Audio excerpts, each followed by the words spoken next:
जय माता दी। बहुत सारे लोग ये जानते नहीं है कि जो ये 3 रिचुअल्स आप अपने नवरात्रि में करते हैं, जैसे अखंड ज्योत का जलाना, कलश का स्थापना करना और ज्वार बोना, उनके लिए सिर्फ 3 रिचुअल्स है, बट ये 3 महाशक्तियों का प्रतीक है। आप उस कलश को गंगा जल से भरकर रखते हैं तो वो माँ लक्ष्मी का प्रतीक हो जाता है, क्योंकि जब हम इसे स्थापित करते हैं तो हम प्रार्थना करते हैं कि माँ जैसे ये कलश भरा हुआ है ऐसे ही हमारे जीवन में अन्न धन के भंडारे भरे रहे। तो कलश जो है वो महालक्ष्मी जी का प्रतीक होता है। अब हम बात करते हैं अखंड ज्योत की।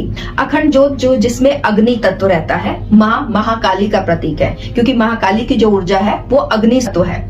माँ काली हमारे जीवन से हमारे बुरे कर्मों के सभी अंधकार को मिटाकर हमारे जीवन में प्रकाश देती है। जैसे ज्योत जलती है तो घर में उजियारा हो जाता है, ऐसे ही माँ काली का वो प्रतीक ज्योत हमारे जीवन से सभी तरह के अंधकारों को दूर कर हमारे जीवन में प्रकाश लेकर आती है। तो जब आप अखंड ज्योत लगाते हैं तो आपको माँ महाकाली की कृपा प्राप्त होती है। अब तीसरी आ जाती है ज्वार बोना। जो ज्वार बोए जाते हैं ये सिर्फ एक रिचुअल नहीं है, प्रक्रिया के साथ साथ एक नया जीवन भी है।